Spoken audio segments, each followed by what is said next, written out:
हाँ जी, अब जो टेक्नोलॉजी है वो है रोबोटिक प्रोसेस ऑटोमेशन, आरपीए। देखो, मतलब कि जो प्रोसेसेस ह्यूमन बीइंग कर रहा था, ठीक है, या जो क्लरिकल टास्क ह्यूमन बीइंग कर रहा था, और वो सारे क्लरिकल टास्क जो थे वो रिपीटेटिव थे, एक ही चीज़ कर रहे हैं बार बार, मोनोटोनस है, मतलब एक रूपता एक समता हो जाती है, ठीक है। तो उसमें क्या है, कुछ ब्रेनस्टॉर्मिंग हो नहीं रही है, ठीक है।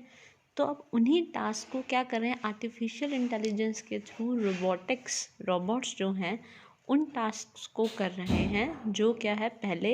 ह्यूमन बीइंग करते थे, ठीक है। इसका मेन काम ही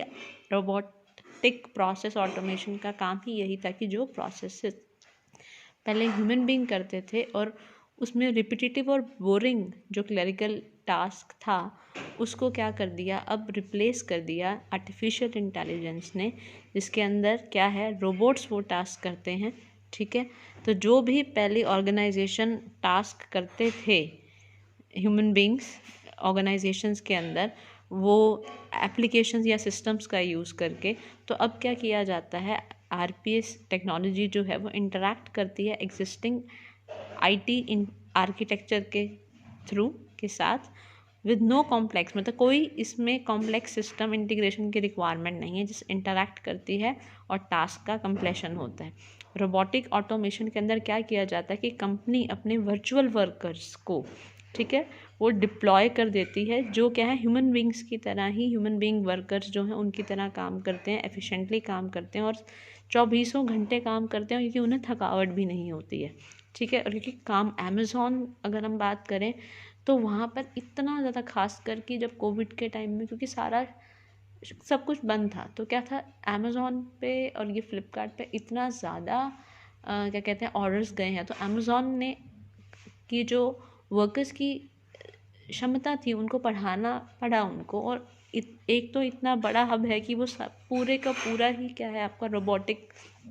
जो है वो सब वो ही क्या है मैनेज करते हैं।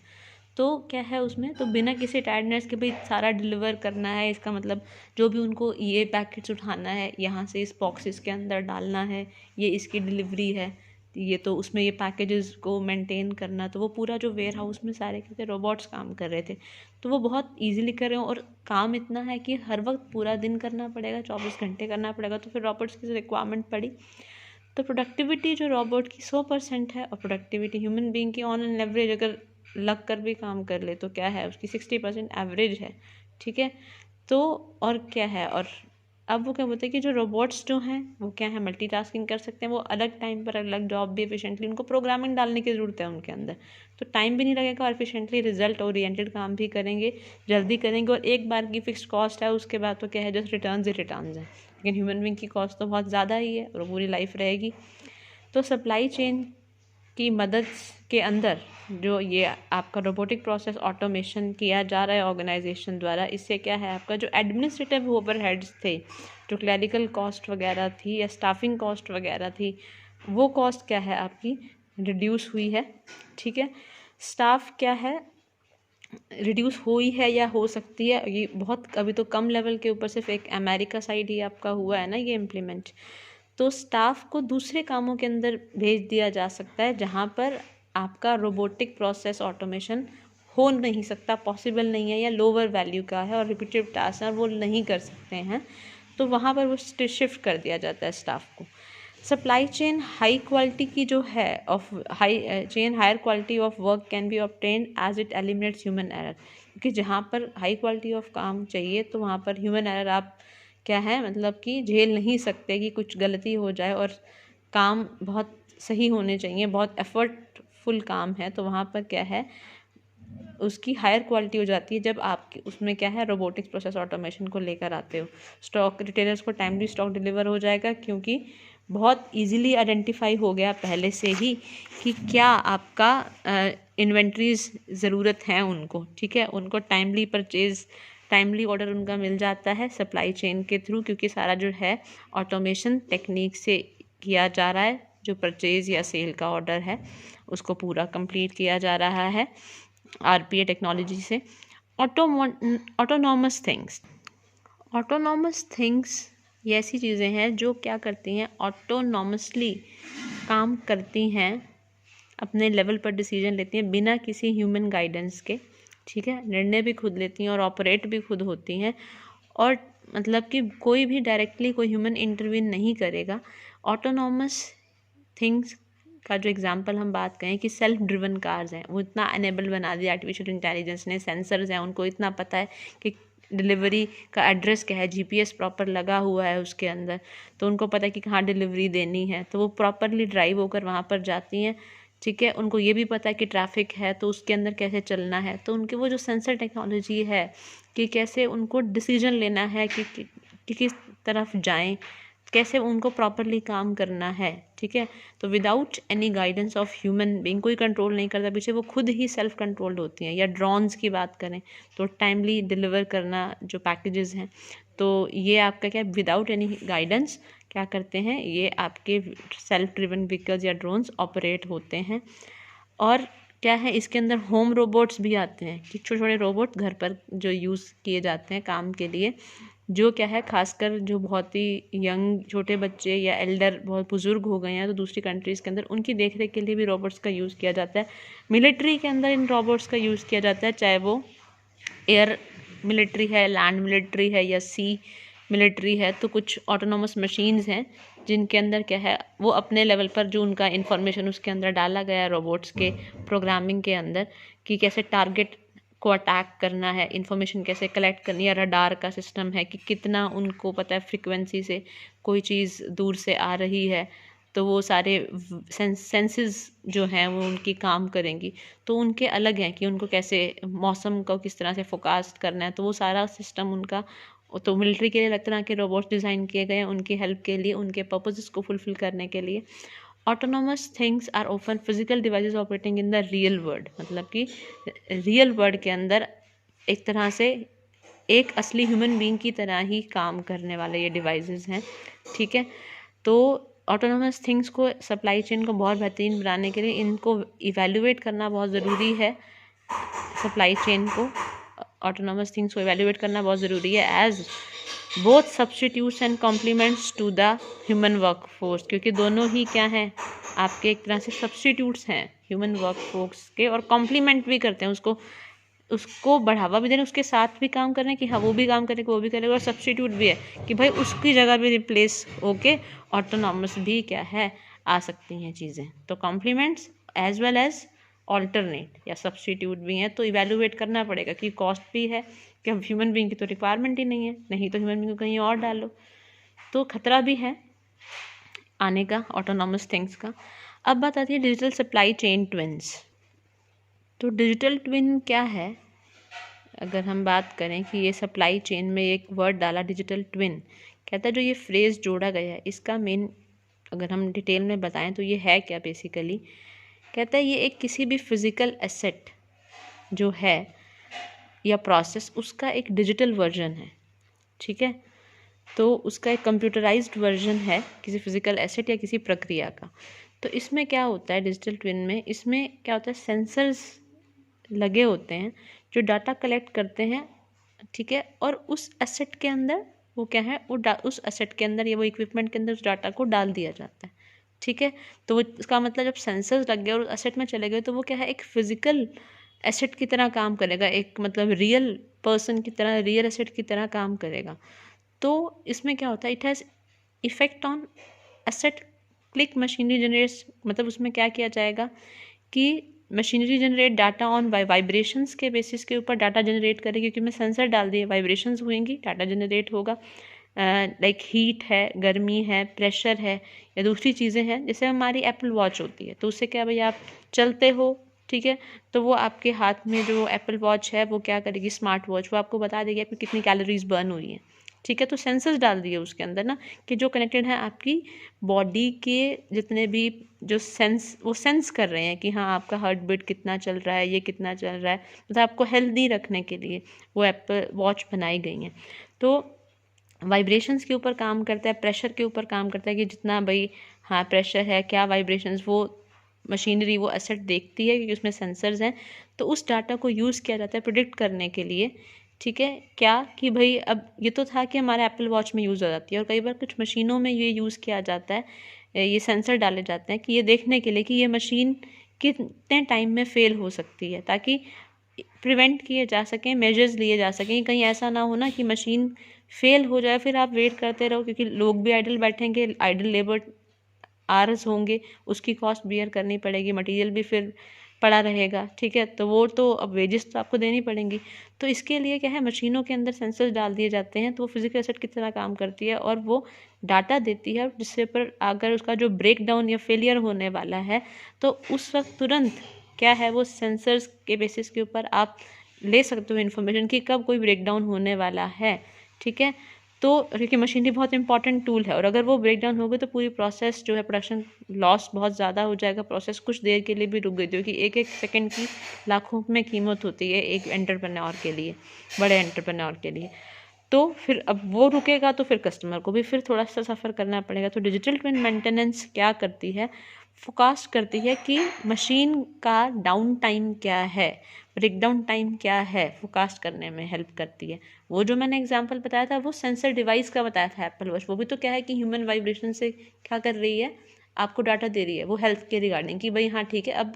तुम्हारा कोलेस्ट्रॉल बढ़ रहा है, अब तुम्हारे स्टेप्स इतने पूरे हो गए, ठीक है, अब तुम्हारी सिस्टम सही चल रहा है। वही बात है ना कि वो हमारे शरीर का ब्रेकडाउन बता रही है या शरीर का हेल्थ बता रही है। ये मशीन के अंदर लगा कि वो मशीन का फेलियर बता रही है कि अब इतने मशीन क्या है, अब अपनी थोड़ी क्या है हिल विल गई है, ठीक करा लो वरना ख़राब हो सकती है।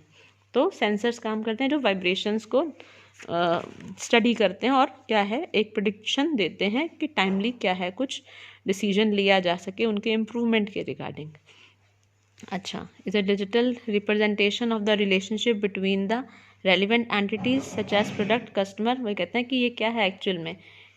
डिजिटल ट्विन, सप्लाई चेन के डिजिटल ट्विन है क्या, एक तरह से जो भी रिलेशनशिप है सभी एंटिटीज़, चाहे वो प्रोडक्ट हैं, कस्टमर है, मार्केट है, डिस्ट्रीब्यूशन सेंटर्स हैं, प्लांट है, फाइनेंस है या वेदर मौसम है, ठीक है। तो ये हर एक जो भी एक एंड जो लेवल के ऊपर हर एक एंटिटी है ना, जो रिलेशनशिप आपस में बना हुआ है वो सही कर रहा है या नहीं कर रहा, तो ये वो सेंसर टेक्नोलॉजी जो है वो उसको डिजिटली रिप्रेजेंट कर देती है कि अगर ब्रेक डाउन हुआ तो ये सारे इफेक्ट होंगे, तो इट्स बेटर कि वो डाटा पहले ही पता चल जाए और इनको क्या है सफ़र ना करना पड़े। Next is immersive experience. Immersive experience क्या है, एक तरह से एक इल्यूजनरी एनवायरनमेंट क्रिएट किया जाता है that completely surrounds you in such that way that you feel that you are inside it and part of it। 9D देखा होगा, 9D प्लानट हिसार में था पीछे, मैं कभी गई नहीं, तो वो है सन सिटी के पास ही है कि वहाँ पर जैसे जुरासिक पार्क या इस टाइप की आपकी मूवीज़ दिखाई जाती हैं, आपको एक स्पेशल तरह का क्या है एक विजुअली चश्मा दिया जाता है कि जैसे आप उसे पहनते हो आपको लगता है कि आप उसी का पार्ट हो, उसी गेम का पार्ट हो या उसी मूवी का पार्ट हो। तो थोड़े से मतलब लोगों को डरावने एक्सपीरियंस भी होते हैं कि वो तो उतार ही देते हैं, ठीक है। तो वही है एक इल्यूजनरी एनवायरनमेंट क्रिएट कर देता है। जैसे अभी मेटावर्स क्या कर रहा है, मेटावर्स ने भी ऐसा ही सिस्टम बनाया है, तो वो आपको करेगा क्या, एक स्टोर भी खुला है, एप्पल स्टोर, जो पूरा मेटावर्स के ऊपर काम करता है। होगा क्या कि भाई आपने वर्चुअली क्या कर रहे हो, आप एक वो आपको डिवाइस पहनाया जाएगा, एक चश्मा टाइप से पहनाया जाएगा, उसके अंदर आप क्या करोगे, आप उस स्टोर के अंदर एंटर हो रहे हो घर बैठे बैठे, ठीक है। और आपका क्या है एक तरह से एक वर्चुअल आपका एक स्ट्रक्चर बनाया जा रहा है, आप उन आउटफिट्स को क्या है ट्राई कर करके देख रहे हो, ठीक है। और फिर वहाँ से क्या है आप ऑर्डर पर, मतलब वहाँ पे आपका सेटिस्फेक्शन भी हो गया घर बैठे बैठे कि हाँ ये मुझे फिट है, ये मुझ पर जचेगा या नहीं जचेगा, क्योंकि आपकी एक इमेज वो एक स्ट्रक्चर पूरा बना दिया, ठीक है। तो emersion into virtual reality is a perception of being physically present in a non-physical world, कि एक नॉन फिजिकल वर्ल्ड में फिजिकली प्रेजेंट होना, ठीक है। तो ये है आपका वर्चुअल रियलिटी। आपने शायद शार्क टैंक इंडिया में भी देखा होगा, कोई मेटावर्स का एक ऑफ लेके आया था कि मैं कनॉट पैलेस प्लेस जो है दिल्ली में, उसका आपको टूर कराता हूँ। एक तरह से आप इस इवेंट पर जा सकते हैं, आप उस पर्सन से मिल सकते हैं, मैं हूँ और आप हैं वहाँ पर। तो उनको इन्वेस्टमेंट तो पता नहीं मिली थी या नहीं मिली, ध्यान नहीं है। तो उसमें पोटेंशियल बहुत था कि हाँ आगे क्या है कि जब बड़े बड़े प्रोग्राम्स होते हैं तो आपको क्या है वर्चुअल टिकट्स लगेंगी, आप वहाँ बैठे बैठे नहीं, आप घर बैठे बैठे आप उस इवेंट को अटेंड कर पाएंगे, वो सारा वर्चुअल होगा, आप एक पार्ट होंगे, आप फिजिकली जा रहे हैं, आप फिजिकली ना होकर भी आप वहाँ पर होंगे और उसके लिए भी आप टिकट दोगे, तो आप वो एक्सपीरियंस लोगे बैठे बैठे। तो परसेप्शन जो था मतलब इस क्रिएटेड बाय, अब जो ये क्या है मतलब जो वीआर सिस्टम है, वर्चुअल सिस्टम है, वो क्या है एक सराउंडिंग्स क्रिएट की जाती हैं वीआर सिस्टम का, जो यूज़र है वो इमेजेस या साउंड में या जो भी है और अदर स्टिमुली कि वीडियो में या उसमें एक क्या कहते हैं ना 3D या उसके अंदर, तो वो बिल्कुल उसको ऐसा लगता है इस उस इमेजिंग साउंड या उस वीडियो में से कि मैं उस एनवायरनमेंट के अंदर ऑलरेडी पहुंच चुका हूं। इस तरह से इंटीग्रेट जो भी वर्चुअल रियलिटी और ऑगमेंटेड रियलिटी, यानी कि जो हमने अभी ऊपर पढ़ी थी कि इसके अंदर क्या था आपका कि सेल्फ आप सेंसिबल हैं कि उसमें आप बिना गाइडेंस के आप डिसीजन ले पा रहे हैं। तो वर्चुअल रियलिटी और आपका क्या है ऑटोमेटेड रियलिटी, क्या कहें कि मतलब आप अंदर जा रहे हो, आपके डिसीजन खुद हैं, आपको किस साइड घूमना है, आपको इस लेफ्ट जाना है राइट जाना है, ठीक है। तो वर्चुअल रियलिटी और ऑगमेंटेड रियलिटी जहाँ पे खुद आपका दिमाग भी चला रहे हो और आप वहाँ पर प्रेजेंट हो, फिजिकल ना होते हुए भी नॉन फिजिकल वर्ल्ड के अंदर प्रेजेंट हो, फिजिकली प्रेजेंट ना होते हुए भी, क्योंकि वहाँ पे आप हो अपना दिमाग भी चला रहे हो कि हाँ मैं ये पार्ट हूँ, ठीक है। विद मल्टीपल मोबाइल वेरिएबल्स, बहुत से अलग से कुछ मोबाइल्स के थ्रू आप एंटर करते हो उस वर्ल्ड में, या कुछ वेरिएबल जैसे मैंने मेटावर्स का बात बताया, या जो 9D प्लैनेट के अंदर आप चश्मे दिए जाते हैं, या IoT के through data sensors rich environment अगर आपको प्रोवाइड किया जाता है ऐसा कुछ, ठीक है। तो ऐसा एनवायरनमेंट भी प्रोवाइड किया था कि भाई हाँ आपको ऐसे कुछ जगहें मिलें कि आप वहाँ पर जाकर एक सेंटर्स बनाए जाएँ कि ये आप वेरिएबल्स पहनो और अब वहाँ पर आप क्या इस इवेंट का मज़ा ले सकते हो वहाँ बैठे बैठे, जो क्या है कैलिफोर्निया के अंदर हो रहा है। तो वो सेंसर टाइप का एक एनवायरनमेंट बना दिया जाएगा। तो जो भी चेंजेस सेंस करते हुए much in advance given lot of room for companies to respond to the change in business environment, कहता है कि भाई जो भी एडवांस में ही चेंज करते हुए जो भी सिनेरियो चेंज हो रहा है उस चेंजेस को सेंस करते हुए ये एडवांसमेंट कि कितना एडवांस हो रहा है आपका ये सिस्टम, तो कंपनीज जो हैं वो क्या करेंगी, वो इन चेंजेस जो भी बिजनेस एनवायरनमेंट में रिगार्डिंग डिमांड और क्या आपको नया चाहिए तो रिस्पॉन्ड करेंगी उसी के तरह कि वर्चुअल रियलिटी में और नया चाहिए तो वो और आपको कुछ ला कर देंगी, जैसे मेटावर्स आया अभी। Directly delivery channels include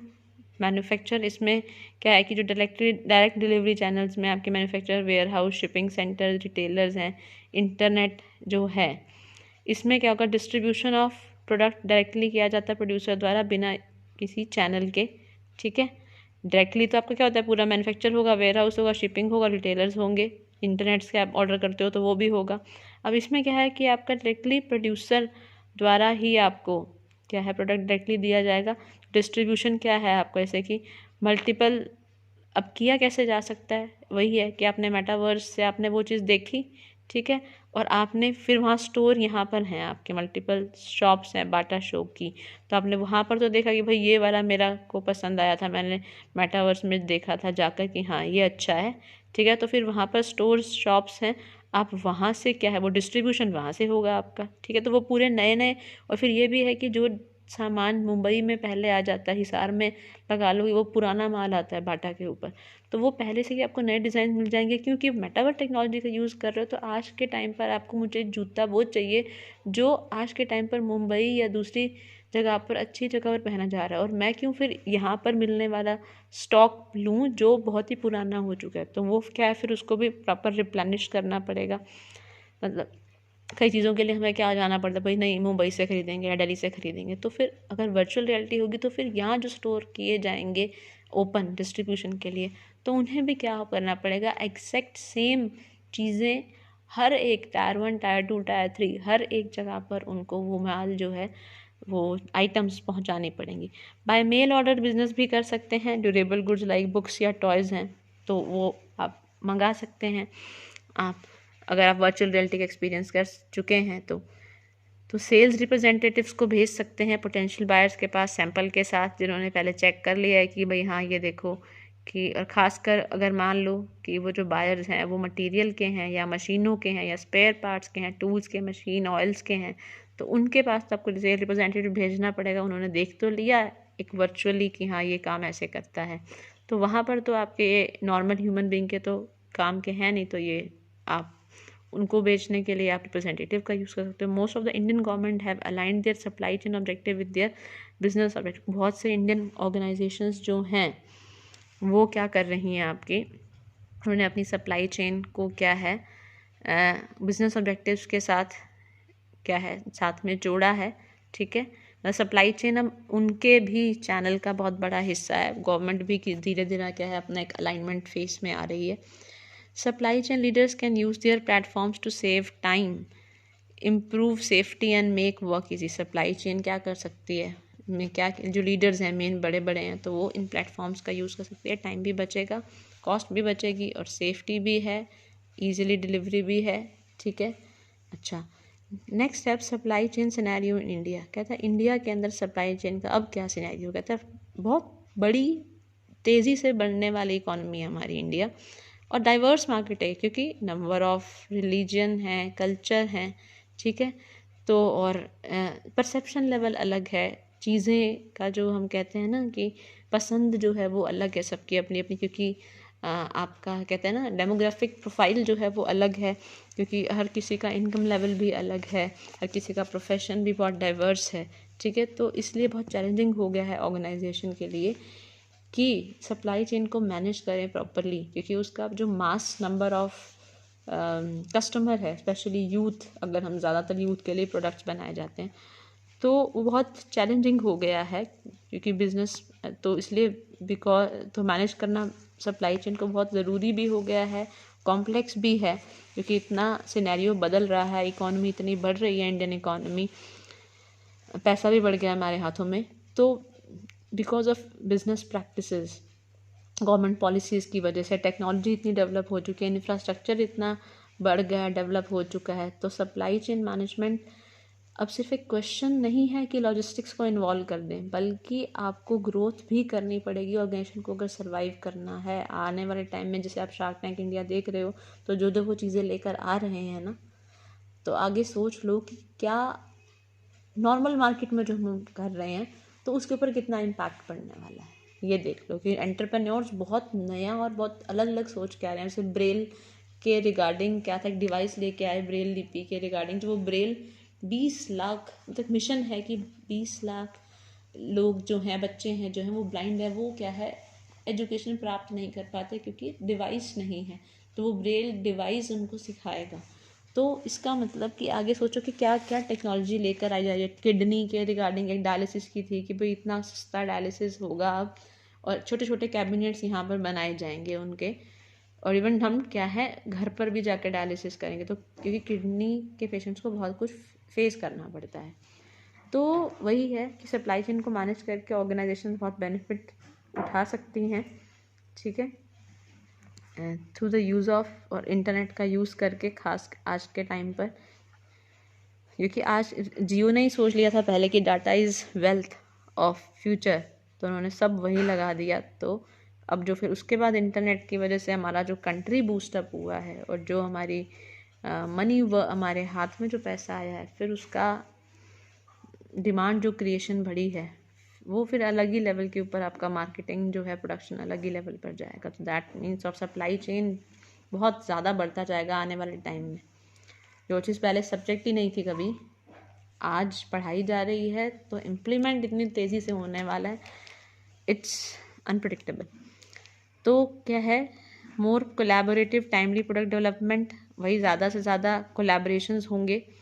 product development होगा, टाइमली होगा। ठीक है, कम्युनिकेशन जो है आपका वो बहुत हाई लेवल के ऊपर जाएगा,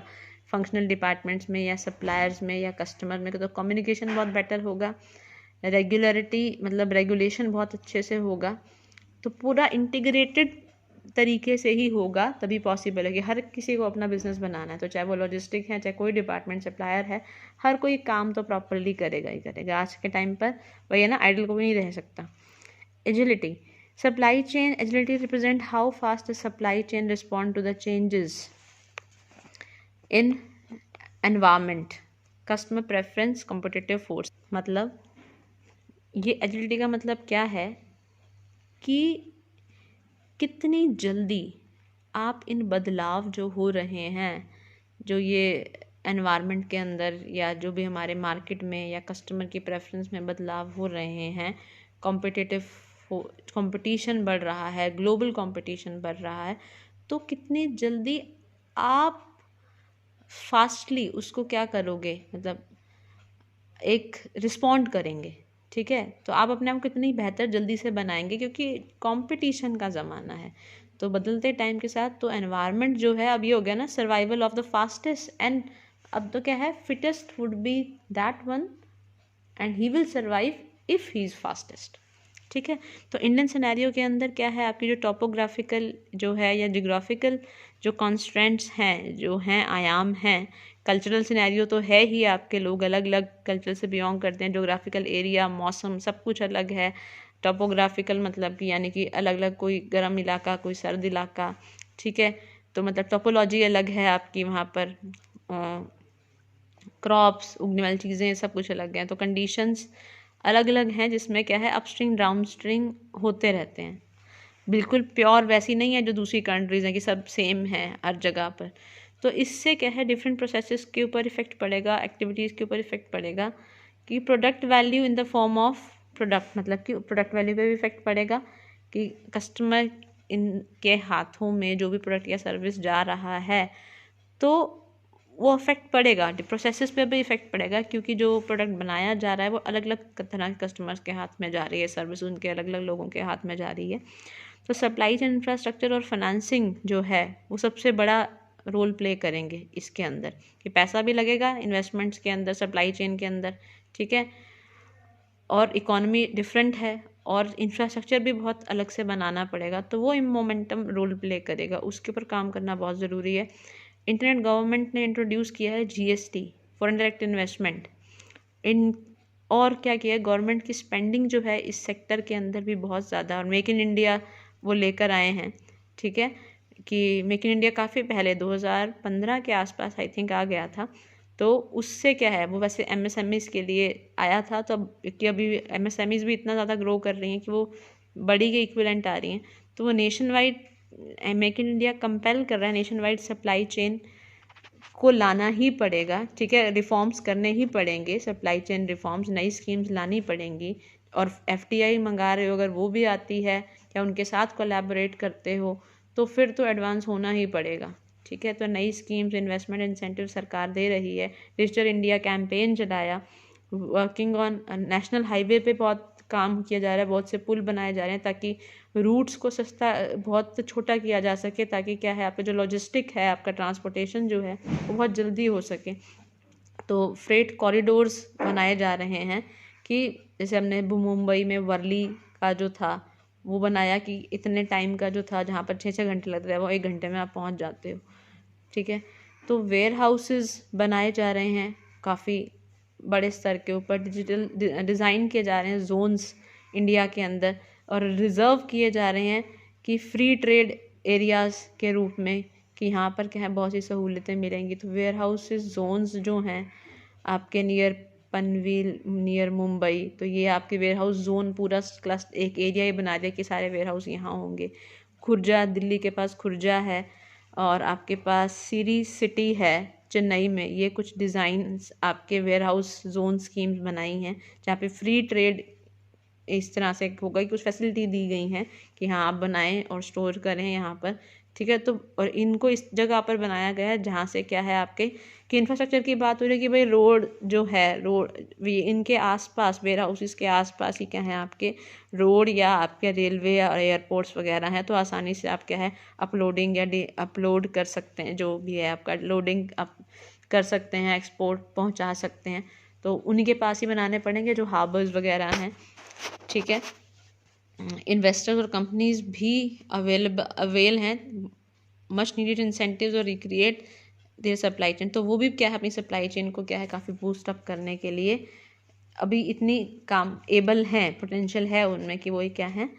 और वो काफ़ी वो क्या है, मच नीडेड इंसेंटिव, वो भी एक कहना है, एक ले रही हैं इंसेंटिव कि हाँ हाँ हमें करना ही पड़ेगा। तो दैट्स ऑल फॉर टुडे। ये चैप्टर होता है ख़त्म। Thank you. If you like it then okay.